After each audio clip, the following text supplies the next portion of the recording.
So Tron Ares just released in theaters, which most of you are probably aware of by now, and I just got out of the theater from watching it, so I'm going to give my entire review. Now Tron Ares, like most Tron fans, is a movie that I've been waiting 15 years for. This movie has had so many stops and starts and working titles over the past 15 years that it's kind of a miracle that this got made. And I'm so happy it did, because for me, this was actually worth the 15-year wait. Anyways, let's just dive into this, but before I start, I do want to say that this is a spoiler-free review. Alright, so Tron Ares actually takes place 15 years after the events of Tron Legacy, and we follow a new Encom CEO known as Eve Kim. And despite Sam Flynn taking back the Encom company at the end of Tron Legacy, he is not CEO anymore. Now Eve is searching for a piece of code that will change the world and push Encom into the future called Permanence Code. But she isn't the only one looking for it, as it's a race between Encom and Dillinger Systems to find it. Dillinger Systems is led by Julian Dillinger, who is actually grandson of Ed Dillinger Sr. He's trying to convince the US military to use AI programs from the grid as well as grid vehicles as the next step in military evolution. But Julian doesn't yet realize the possible consequences with bringing parts of the grid into the real world. Now right off the bat, what I want to talk about is actually the grid itself. Every grid in Tron Ares actually felt like a different computer system. Multiple times you see users executing commands with programs and how those commands have consequences. This is very reminiscent of the original Tron, and a scene that specifically comes to mind from that film is when Flynn is trying to infiltrate the Encom system. Here we just see Flynn sitting back and relaxing while sending out commands. Meanwhile, his program Clue is literally fighting for his life while trying to find his file. And we see a lot of this in Tron Ares. We actually see what programs go through while trying to complete a simple command given by their users. But the film also builds upon this, because now that programs are out in the real world, there's more consequences with every command that they're given. I'm also really happy that we're returning to the style of the grid actually feeling like a computer. In Tron Legacy, the grid felt more like a cyberpunk alternate world, and there's nothing wrong with that because I love Tron Legacy. You know, I love the world and atmosphere of that grid. But after discovering the original Tron, after seeing Tron Legacy for the first time all the way back in 2010, I realized that I kind of missed the whole computer feeling of the grid.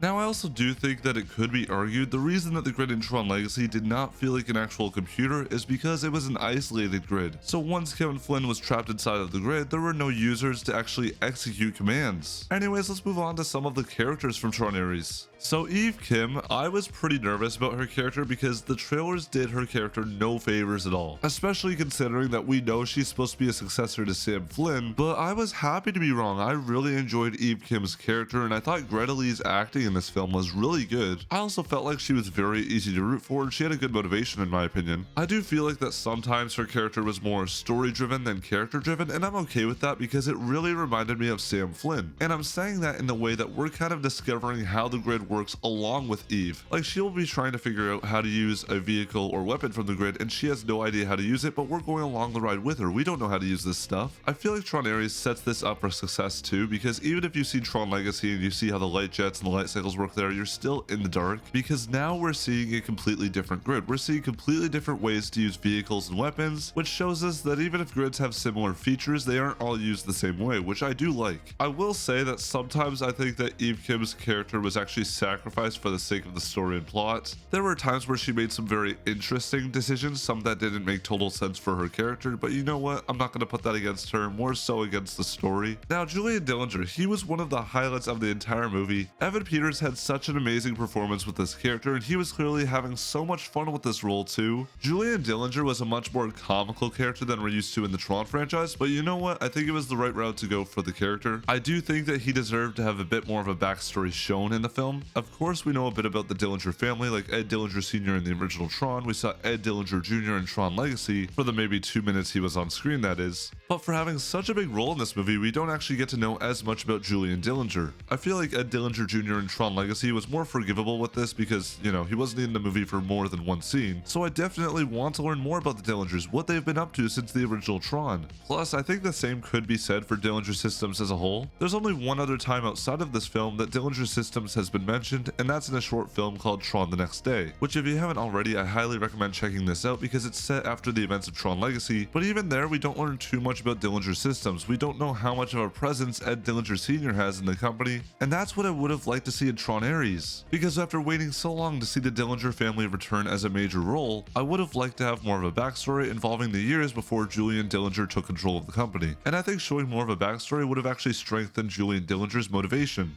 Overall though, I still really enjoyed enjoyed Julian Dillinger as a character, and Evan Peters' performance was one of the highlights of the entire film for me. Now, in my opinion, Jared Leto did a very good job of portraying Ares. I know for many people this was one of the biggest worries of the film, and one thing that people tend to forget is whether or not you like Jared Leto, at the end of the day, he's still an Oscar-winning actor. To be honest, I wasn't too worried because Jared Leto has been trying to make this movie for over a decade, and he's a huge fan of the franchise, so I knew he would bring his A-game. But yeah, I did really like Jared Leto's performance as Ares. I thought he did a good job of playing a program that surpasses their programming, gains feelings, and starts to become more human. And I think that the way he evolves throughout the film is done really well. I won't go into specifics, but they actually showed a little bit of how he was slowly created, and I thought that was so cool because we never usually get to see the actual process of creating a program. Usually after being created, the program just starts to exist out of nowhere, but seeing a user create a program and watching the process of updating the program over time was so refreshing. Now, what I will say about Ares though is his story felt a little bit incomplete. Don't get me wrong, he does evolve throughout the film, but I feel like his journey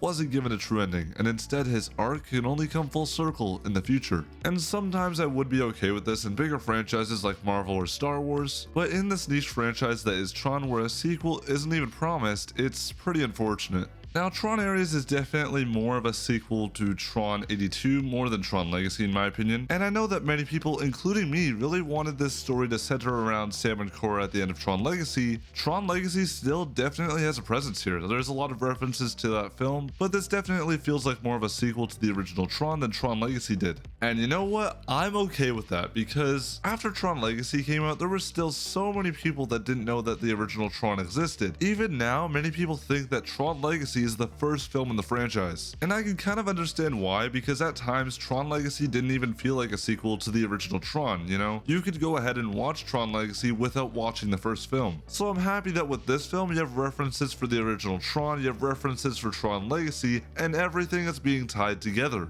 So despite this film not being the Sam and Cora story that I always imagined Tron 3 to be, I still think that there's hope to get that story in the future. Okay, let's move on to the 9 Inch Nails soundtrack. So back in August of last year at D23, 9 Inch Nails was announced to do the Tron Ares soundtrack, and there was a lot of hate surrounding this announcement. And I mean, I kind of understand why, because so many people are attached to the Daft Punk soundtrack from Tron Legacy, but I was also shocked because Trent Reznor and Atticus Ross are experienced composers in Hollywood. They've worked on so many amazing scores, namely Social Network and Challengers. I was really confident in them being the right choice for the film. In fact, they were even on a prediction and wishlist video that I made before they were announced to compose for the film. And I'm happy to say that they absolutely knocked it out of the park. Now, I'm not going to sit here and just compare it to Tron Legacy soundtrack or Tron 82 for that matter, as I just think it's so different from the other soundtracks that we've gotten in the Tron franchise so far, especially considering that the Tron Ares soundtrack has no sound from an orchestra. It is completely different, and that works for this film because now we're in a brand new grid, and I love how gritty it is because now we're dealing with programs in the real world. There's a whole grid invasion going on. So I genuinely think that was the right tone to go, but I also like how so many tracks have influences from Wendy Carlos and Daft Punk. Overall, I love the soundtrack, and I really like that it has its own identity rather than just playing it safe and replicating what came before.